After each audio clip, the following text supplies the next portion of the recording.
go tonight?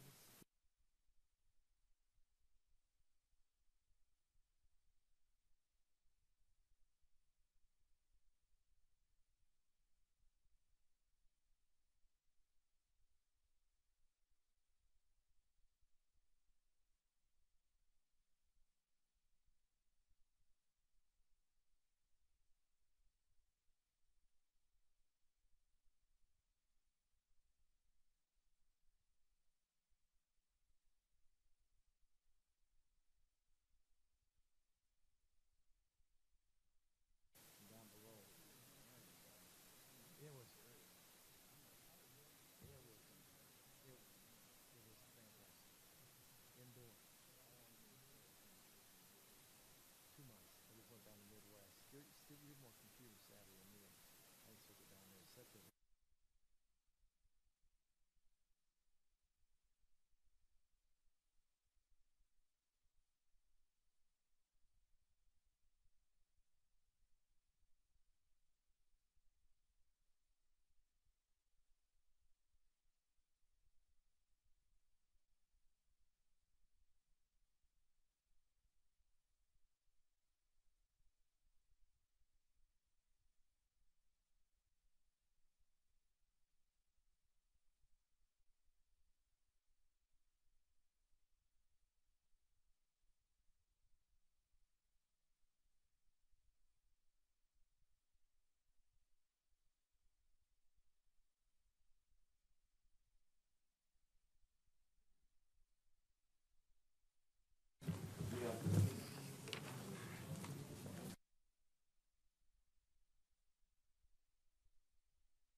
working session to order.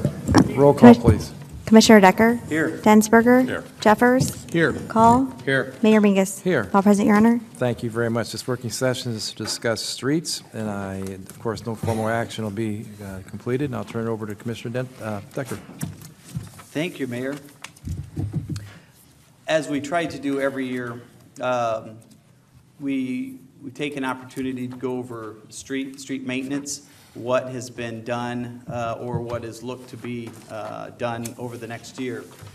This year, it being budget time, we usually bring this forward in February or March. Once in a while, I think we've done it in November as well. But it being budget time reminded us to do it. I think that with a lot of things, it was put on the back burner, so I'm glad it kind of happened like this. We have a lot of information. Pat has, I think, 104 slides to go through, but most of them he will zip through real fast. So you have seen some of these before, just kind of lay it out. We're going to show you some streets, some examples of streets. Pat talks about the rating system that we do. And Pat has been rating the streets in East Peoria for 22, 23 years or so. And just to kind of compare that, Peoria had a street rating done a few years ago. They brought in some outside firm, paid a lot of money for it. We have that done every year. Pat does a great job. And the way I look at it in my line of work, it's kind of like a triage for our streets. He's able to see which streets need the most attention. So if we came to him and said, hey, what's the worst street in the city? He can tell you by numbers. It's a very good way of doing it. It takes the politics out of it. We don't care who lives on what street. Basically, we look at how many dollars we have and what streets need to be done. So he's done this for a long time, a lot of information, and that's 1 through 10. I'll let him go through that. Also, he looks at like what our average is now or currently, and where it has been over the last, I think, 6 or 7 years. He has the lines for. It will show kind of like a bell curve, and that's that shows what has happened with our streets over that time frame. And he has a whole bunch of information, so I'll just turn it over to him. I might interject, and Dennis and Rick may as well. Great, thank you. So I will go through these slides fairly quickly. Many of you have seen them before. We have an ideal goal for our streets, and in our 1 through 10 rating, 10 being the best and 1 being the worst, we'd like to have a 2 level, not have any streets like this. This was actually Sabrina Drive way back when we had to totally recycle and till this up and start from scratch, basically.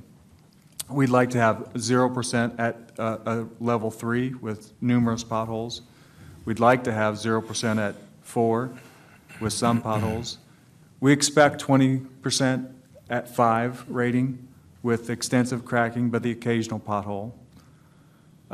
We'd like to, we can anticipate 25% at a 6 rating, 25% at a 7 rating, 15% at an 8 rating, 10% at a 9 rating, and if it's a brand new street, freshly overlaid, we expect to have 5% at a level 10.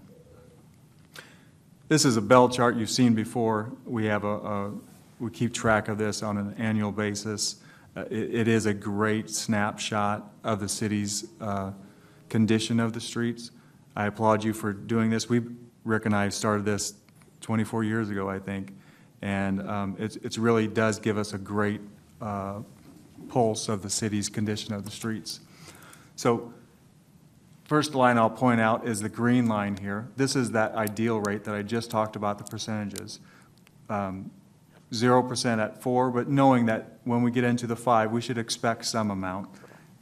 And then we go all the way from 7, 8, 9, and then 10, having 5%. In 2013, this blue line right here, we were right in the middle. And one of our concerns at that point was, okay, we have to move this towards that green line. Well, unfortunately, that dropped. In 2015, we did an extensive project of $2.5 million, and we lowered this big hump in the middle, and we pushed a bunch of streets out into the 9-10 range with the amount of money that was allocated that year. Then in 2017, 16 and 17, it continued to go down. And in the past couple years, with the low amount of funding that we had towards streets, this purple line represents that. And the thing that's a little concerning about the purple line is that it's not only gotten a lot wider right here, but it's moved to the left, meaning that we're falling farther and farther down on the left-hand side of the scale. This chart shows the green line actually shows the bituminous price, the blacktop price that we've experienced from contractors over the years. Since 2001, we've tracked that. It's continuously gone up, just like everything has. And this red line represents the amount of the program, where it's fluctuated over the years. And this being the 16, 17, and 18, some of the lower funded years. We don't have 19 in there just yet, just because we want to see what the blacktop prices are going to do this year, but we do expect them to go up. This bar chart represents similar numbers, but it's a little bit easier, a little bit better of a snapshot, I think, as far as the budget history that's gone on over the years from 2001 to 2019. This was 2015, we were up at 2.5. 2009, we were at 2.5. These are some of the later years, the more recent years where we've had the lower funding. These are the details of that, identifying the amount of the program, the amount of MFT funds, and this column represents the amount of other funds. So you can see in 16, 17, and 18, we virtually had no other funds besides MFT funds allocated to this. In 2019, we have estimated 1.17, 527,000 of MFT funds, 590 of other funds, representing the 470 that was been recently discussed, plus the 120,000 from the windmill project, which would be utilized to complete Washington. This is a chart, and again, I think that we initially made this up in 2009, and it basically took the amount of square yards that we had in the city and the estimated what it would cost to overlay and heat scarify and seal coat and crack fill and patch. And this chart represents that if we started back in 2009 of allocating 2.5 million and increasing 5% after that, each street would get overlaid every 62 years. So that was a 62-year rotation at 2.5 million back in 2009. Again, we've been doing this for 24 years, I believe, in East Peoria, and we've done a couple streets twice, and there's many streets that we've never touched in that time frame in our career.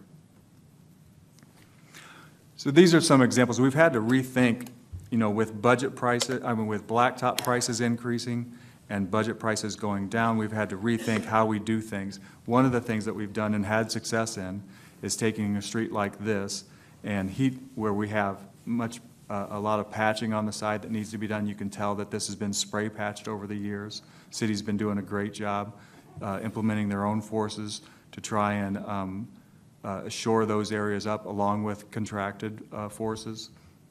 And we heat scarify and seal coat that.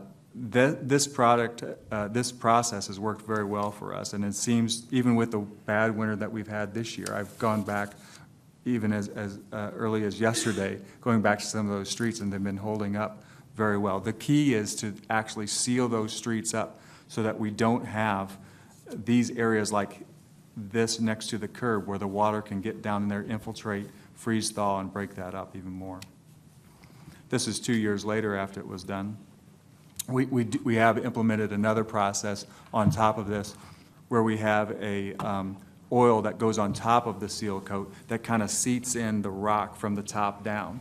That seems to have really helped out in securing that rock in place as much as possible and limiting the amount of loose rock that comes off of there. Another example of Country Lane, the kind of condition of the street that we were working with. Similar pictures of the heat scarification process. Rue Voutilac, this was one area. Again, if you concentrate on this area right over here, I have a couple pictures. This was from 2012, and this was in 2014. You can see it start to really break up even in smaller pieces right there. So we've gone in there and spray patched that area even more in November of 2014. And we did the same process. We spray patched that area, heat scarified and seal coated it. Still looking pretty good today. Georgia, same situation, different condition of the street. Timber Lane was one subject street that we brought to the council before. This was a street it's really, really close to that fine line where we can actually heat scarify and seal coat, or whether we have to overlay that street. But so far, this has been doing pretty well for us. We do have you can see this yellow line right here. There's a utility patch that's going to happen in this next one. We also have I always think about a couple different pots of money. We have maintenance money that should be dedicated towards those streets where we can actually maintain and seal coat. And then we have larger projects, I'm going to call them capital projects, that require larger amounts of money. Things like Springfield Road, where we can't really, it's not that we can't, but it's not maybe the best scenario to heat scarify and seal coat Springfield Road. It's maybe a more beneficial process to actually mill and overlay that street. So I've got example pictures of Springfield Road, and again, these are some of these pictures are quite old, And I know that if we went out today, they would be much more deterioration. We did crack fill in Springfield Road, which has helped that situation. We had a process at one point there where we had some additional dollars in some of those years, and we utilized that money for crack filling, and that has helped some of those roads that we did do that on. Springfield Road Hill is probably going to be the first to go, just because it is a hill. They deteriorate twice as fast as the flat parts, and I've been up and down that street quite a bit within the last week and know that it is getting worse. East Washington's another one that's in decent shape, but these types of streets that I'm going to be mentioning as far as the capital projects, they need to be planned for. They need to be planned for because when they come up, it's a large amount of money that even just to mill and overlay them. If you'll notice, these pictures intentionally are 2014, 2015. He was talking about going and getting new pictures, and I didn't want him to do that since they haven't been repaired. That's just to show you what they were there. So I didn't want him to go out and do that in the last couple days. So This is West Washington. I know for a fact this is worse than it is in this picture, just because I was out there today with one of our contractors that we're working with on this road. Sanford, down in the Richland area, ranks pretty low on the rating scale.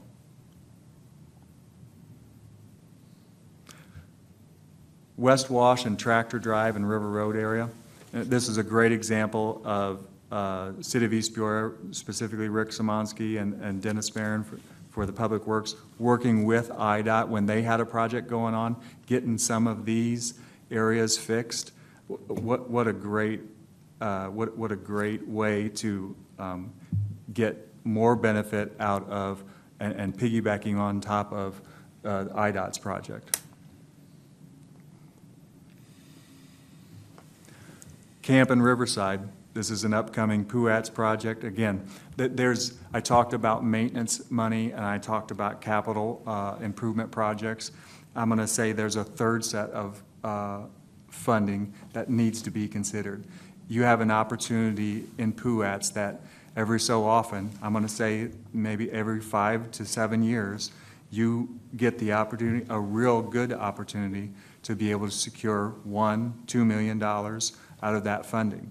You need to plan for that. I mean, it's a great avenue to be able to capture that money and take advantage of it. Highview, the concrete section. Concrete streets are great and they last for quite some time, but when they go, they go. And when they need to be repaired, you have a couple different options, like Centennial Hill that we did in 2008. We patched all the concrete patches at that point, and I think we spent $400,000 or $500,000 on those concrete patches one year, and then the next year we actually overlaid that. If you go there today, you'll feel all those bumps. It's a definitive fact when you overlay a concrete street, those seams, those joints are going to reflect back through sometime as early as 3 to 5 years, and they'll just continue to deteriorate. I have the Highview, the concrete section. Again, we have a couple choices. So we have the option of patching and overlaying that, knowing that those joints are going to reflect back through in a relatively quick time, 3 to 5 years, I'll say. And knowing that in 15 years, you might have to be milling and overlaying that again. The other option is a more expensive option, but it's going to last longer, removing and replacing that concrete in whole. That's probably at least double the cost, if not triple, depending on the budget times. So those things have to be weighed out. I remember the discussions back in '08 when we were talking about Centennial and the cost difference between removing and replacing Centennial Hill with concrete versus patching and overlaying that was significant.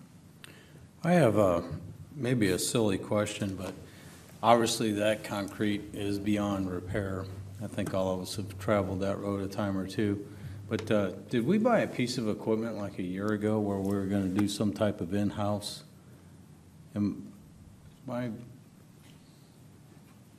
We had some intentions to, and we had a really good concrete finisher in Public Works to take Okay. lead on that. He ended up separating his employment and going to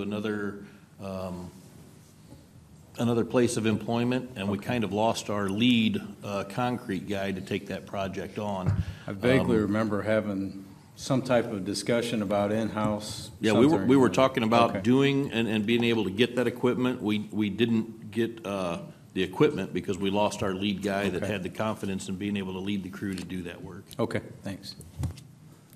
Just a question, Dennis and Rick, there are methods out there, I know I've seen some, I don't know how successful they are commercially, but a poured concrete overlay, I've seen that, and I thought, wow, that'd be something, at least it caught my eye. Now, there's always something out there, but We talked about that even this week as an opportunity, even on Highview, that the issue we have is the white topping or the concrete overlay. We'll add 4 to 6 inches of concrete material over the top of this, but it's jointed in a different location. So the problem would be in 3 to 5 years, not only are these new joints going to be subject to deterioration, but the old joints where they already have issues are liable to bust that up even worse. So it's an opportunity, and it might be an option. I think our mutual consideration was it could turn way worse, way faster because of the joint overlay.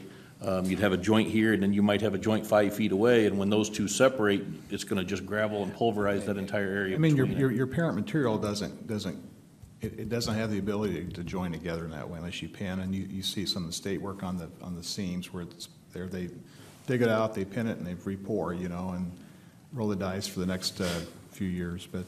And without removing that, Commissioner, you also have all the driveways that you would have to address, and so the cost drives on up further.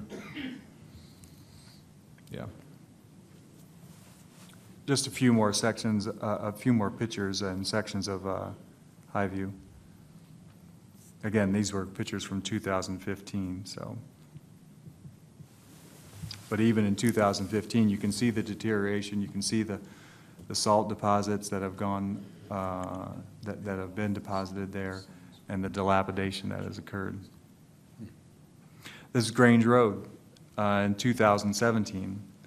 I think this was heat scarified and seal coated, I believe, about 2008, I believe. And so that was in anticipation to kind of Band-Aid that, to link it together, to hopefully have it someday as a PUATS project or some other type of major, I'm going to say capital project, because it needs an overlay. Not only needs an overlay, but it does need some dressing on the sides. So This is one of those that it is our responsibility because the city of East Peoria Street. But as far as the number of East Peoria residents, and I don't want to discount any, but it services as many or probably more residents from Washington as it does East Peoria. So that makes it a perfect example of a potential PUATS project because it's more of a regional road. And what would this cost us, Pat, if we would do Grange? I can't remember what your estimate was. 3 million? For the overlay? Yeah, to redo Grange, yes, Yes. if it were a PUATS project. I'm thinking it's going to be in the 3 million range, because you not only want to, a PUATS project, if you can look at the extension, the summit extension, it's got curb and gutter, and it's wider. This has the same situation where it needs widening, it needs curb and gutter, it needs storm sewer, and the pavement really needs to be just completely redone.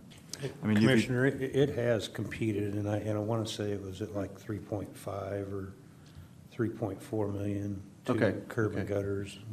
And so thinking about that, since it's our responsibility, the thought of coming up with that much money for this road, if we could ever get this to be a PUATS project, it would certainly be beneficial for the community. Our portion would be about a third of that, and it would be paid for by everyone from Central Illinois instead of just us. So hopefully one of these days we could get that and some others in that rotation. Just a few more pictures in Grange. This is another one, more of, I'm going to say, a business street, a fair lane concrete section. We've got deterioration of the concrete here also. We've got some drainage issues that need to be addressed.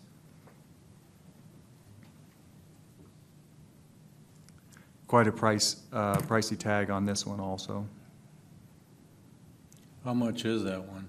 Just out of I believe just patching alone and an overlay over top of it, which is what we discussed, was right around $1 million.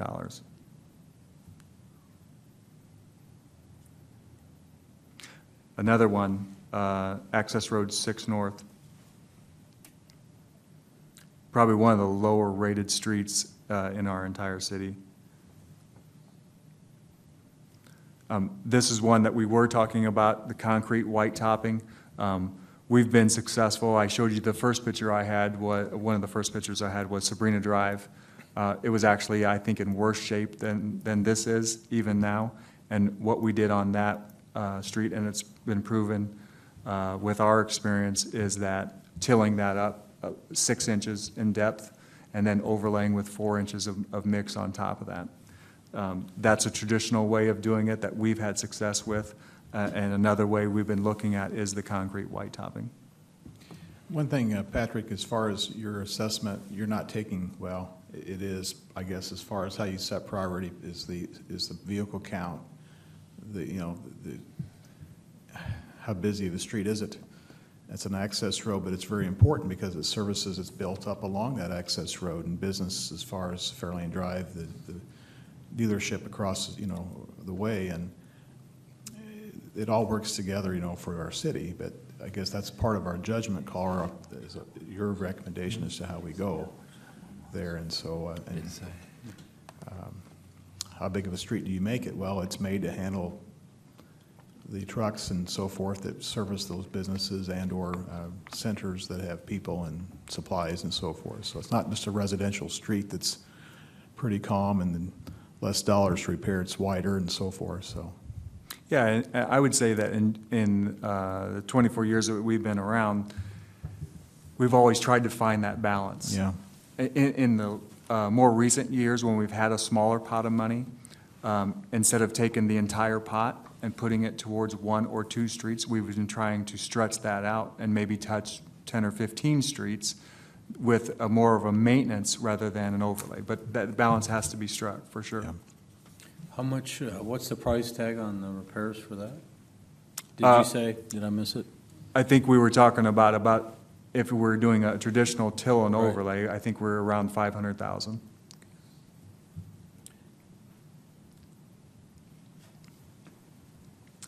Illini Drive is an example of a case in point where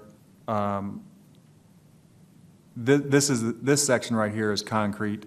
There's maybe, I think it's about 100 feet long or something, right in front of McDonald's that we did not touch at that time, and we've priced that out. But just that little section alone is $50,000 because of the proximity to the highway.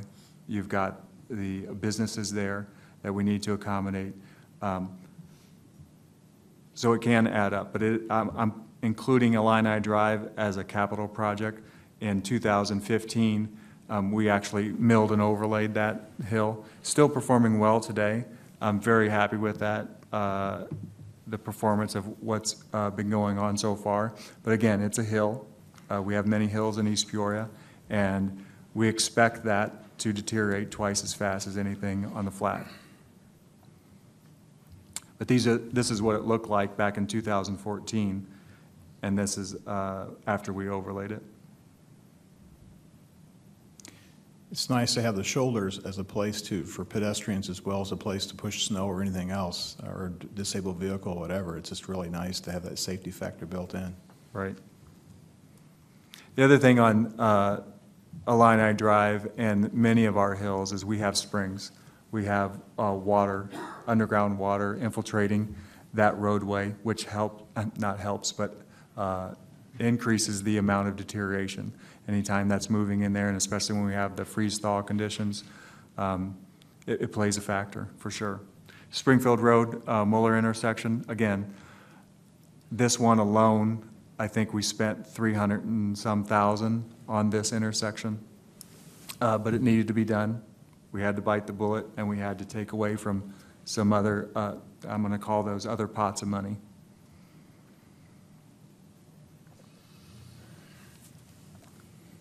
One thing that Rick pointed out with this, it would have been good to been able to get the lighting done at this time as well, just to get it taken care of at the same time. But unfortunately, were there any upgrades to that, Rick, at the time? To the signals, no, there wasn't anything done to them. Just a comment or question. How do we handle weight limits? I know we have our truck routes, if you will, and I know we have trucks that, and I mentioned this to Rick a few times, where this is my home area right here, and Most local delivery overweight vehicles can make their deliveries. Yeah. If they're through traffic, they're permitting through our office. yeah. What I see, and this is just maybe just one guy doing it or two or three, but you see sometimes this large trucks that are not making a delivery cutting through, and it's the nature of where we're at in people's travels. It's just if we need to post more signs, not that if they're not going to obey them, it won't matter, but may help us with our maintenance of our streets to at least try to divert where we're more suited to handle that. But that goes on forever. So I know our police years ago had an enforcement officer dedicated to that, at least for a period of time. He was very aggressive, and he caught quite a few vehicles that were overweight. And when you hear about some of the fines for those, man, I would never want to be overweight. It's an enormous amount of money. That person is no longer with the department, and I don't think we've done that program in a while. But it is something that we should at least consider. Because one thing Rick told me back then, I don't even know if he remembers it, but if you have the enforcement officer, those trucking companies will know that, and they will start to abide by the laws. But if you're known for not having that enforcement, or at least not watching it as closely. yeah, I mean, you want to be correct, and they have the right to drive the streets. I don't want to say that. Our police are stretched thin, and just another thing that officer enjoyed that, was very good at it, and our police are pulled in so many different directions. So I don't want to say that we'd even be able to get that going again. That's all I have for the slides. Thank you, Pat. There are a couple things I want to say. Some things I want to point out. Pat mentioned the 3 pots of money, the thought, and I've kind of said this for years, but I didn't put it into those words, and I like what he said. I would always call it, our maintenance roads or maintenance type issues, and then our development type issues, and that's what I referred to as Summit during that time. But he calls it our maintenance and then our capital improvement. And then if you want to add a third pot in there for PUAT's funding, that I guess breaks it up as well.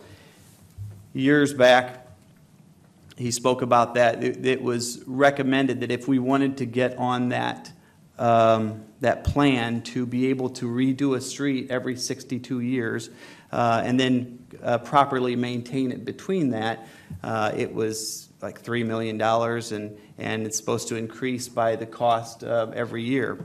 That's not something the city could afford then. Hopefully, maybe around the year 2027, we will be able to afford a proper funding like that. There are things that East Peoria has more of that most communities don't around us. Pat mentioned springs, and he also mentioned hills. Those two things alone are detrimental to roads, and they're extremely expensive. Not just our hills aren't just expensive for the roads. The gravity helps kind of pull the paving down, but it makes it more expensive for our plowing and everything else. Our plow drivers are always having to focus on those primary routes, the hills, in order to make our city safe. So our terrain is different than a lot of surrounding communities, makes it very difficult, makes it expensive. Some of those projects that he pointed out, like Springfield Road, East Washington, West Washington, Sanford. Sanford is a road that if you drove on that today, most people don't drive on Sanford often. Where it is, it's right outside of Caterpillar. Man, it is in very, very bad shape. Fortunately, the people that live around it avoid driving that road, I think, most of the time. There are people that drive there most often are going to and from Caterpillar. Obviously, we want to be we want to make Caterpillar happy. We want them to stay in East Peoria, so it's something that we need to consider as soon as possible. But it's just one of those things. Try to find funding is difficult. A couple I want to focus on: Grange, Highview Road, Fairlane, Access Road 6, and Springfield Road. Not only Highview Road, Grange, and Springfield Road affect a lot of people, as we all know, and they are in bad shape, and they are expensive projects. But the two others, Access Road 6, there is not necessarily, there are a lot of businesses there. Whether or not they produce a lot of sales tax, they are good good tenants, I guess, or good people living, or businesses in East Peoria. We want to make East Peoria attractive to businesses as much as possible. There's a new nursing home off of Access Road 6.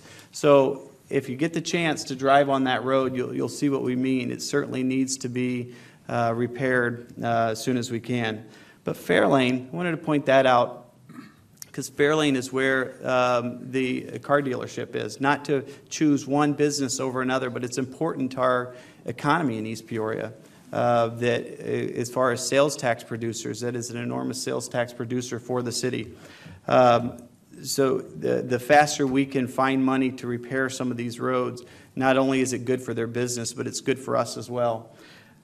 Highview Road is probably the one that I personally receive the most complaints about. And if you look on different sites on Facebook, you'll hear Grange Road talked about quite a bit.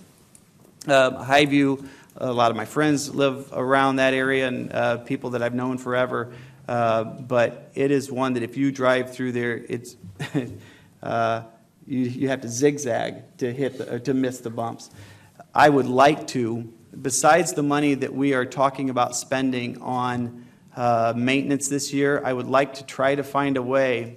No one wants to hear the words financing, but try to find a way to take care of some of these roads that I just don't feel we can go another year on. If you could imagine leaving Highview Road in the condition it's in now, even for another year, I don't see how we do that. So I personally would like to at least consider over the next couple weeks of how to try to, I guess, stretch our budget, look at ways to fund some of these projects that we just can't leave any longer. So they're important to me. I just kind of throw it out there. If you have any questions, I wanted to get these guys in front of you. Just real quick, on one of the first slides, you had the funds that we were allocating for these projects. Would you mind going back? I'm just curious how that was broken down.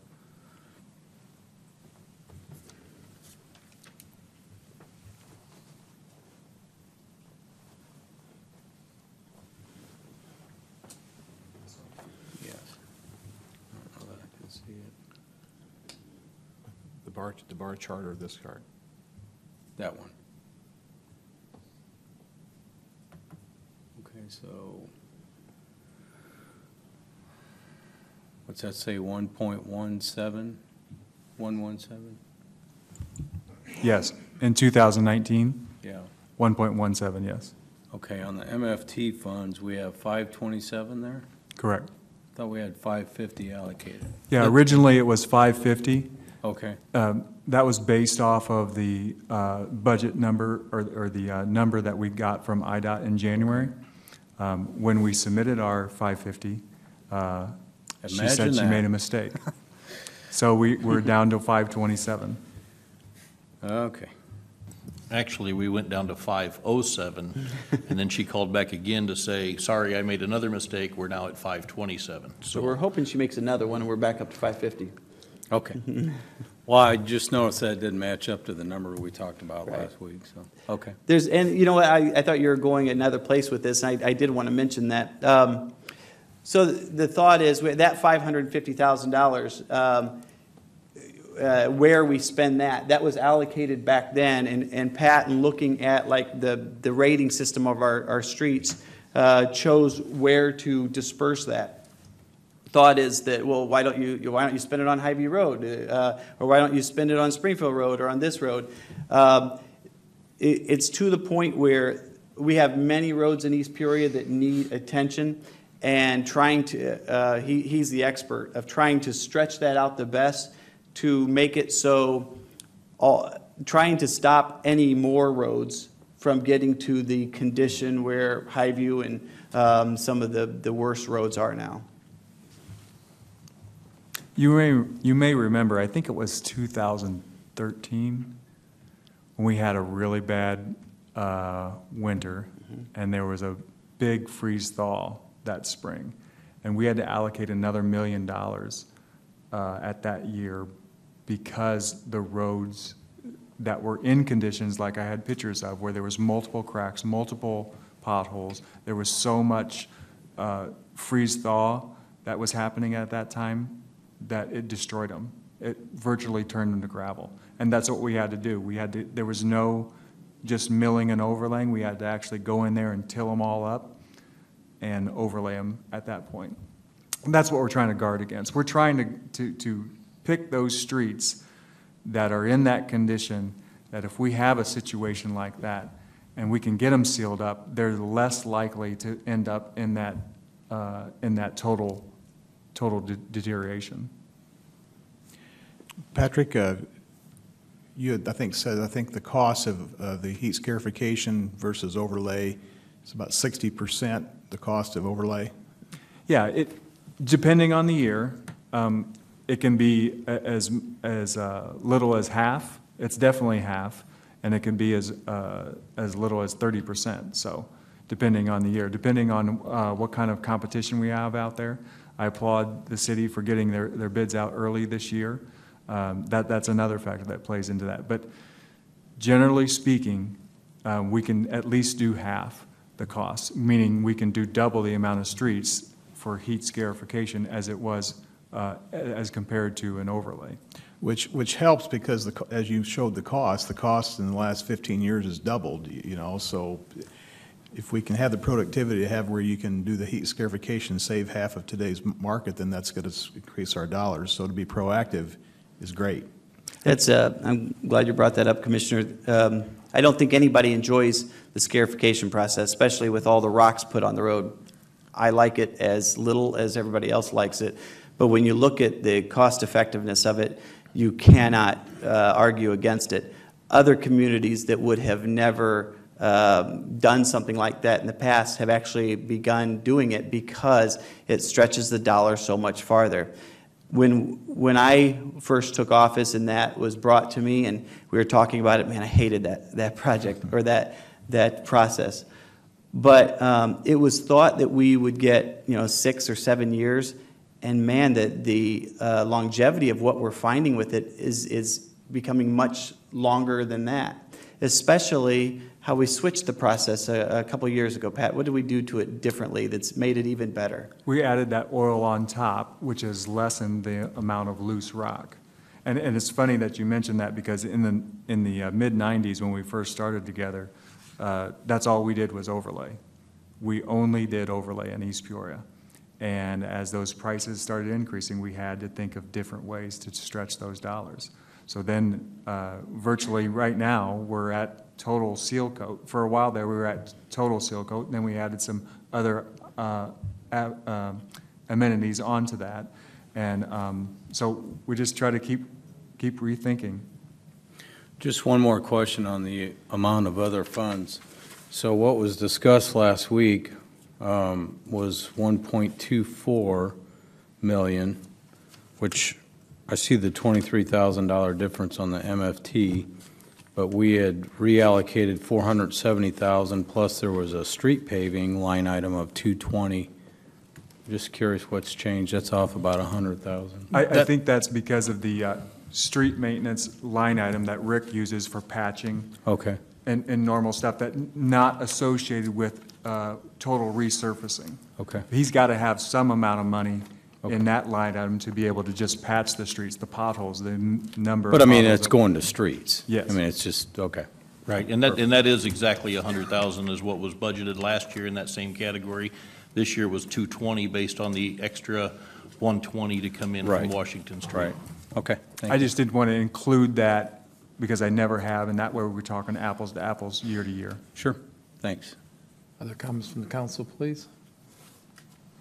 Hearing none, anybody in the audience want to speak to the council regarding this area? Please come forward. Seeing no one come forward. Patrick, thank you very much. Did a good job, Commissioner Decker. Mayor, I'd like to, just one final comment. Please. Obviously, this year's road maintenance is going to fall in the hands of the next council. But not only that, as we start looking forward, and we look at some of the potential changes throughout the state to potential pension changes, whether or not different things will become legal. Hopefully, finances in East Peoria will continue to look brighter. I think if you look out at 2027, it looks quite a bit better than it does now, 2028. But as we go toward that point, I think we need to take a look at our roads in general. So when we get to those areas, we don't feel just a free-for-all of everybody grabbing money and say, oh, we want to buy this, we want to buy that. I just want to keep our roads on the forefront to make sure that as we look out to that area, we're planning like, hey, this needs done, and so on. Very good. Just a quick comment for the commissioner is that these things are on your capital business plan, Commissioner, as far as these things that we had back a couple of years ago, had Highview down for 21, 22, because that was what was estimated when we could get to it in the overall scheme of things. And so now as weather and so forth changes, and the real life things come forward to us. But you've got bridges on there and all these other things along with the other departments and so forth. So you've got the larger plan out there, but it's just a question of now what takes priority as we look at it every year to see where we're at and how we can adjust it. But there is that long-term plan and that built-in need that we know we have. And that's the challenge for whoever's sitting up here. Thank you very much. Motion to adjourn, please. So moved. Commissioner Call, second. Second. Commissioner Dinsberger, roll call, please. Commissioner Decker? Aye. Densberger? Aye. Jeffers? Aye. Call? Aye. Mayor Mingus? Aye. All present voting, aye, Your We Honor. are adjourned and be back in about 10 minutes.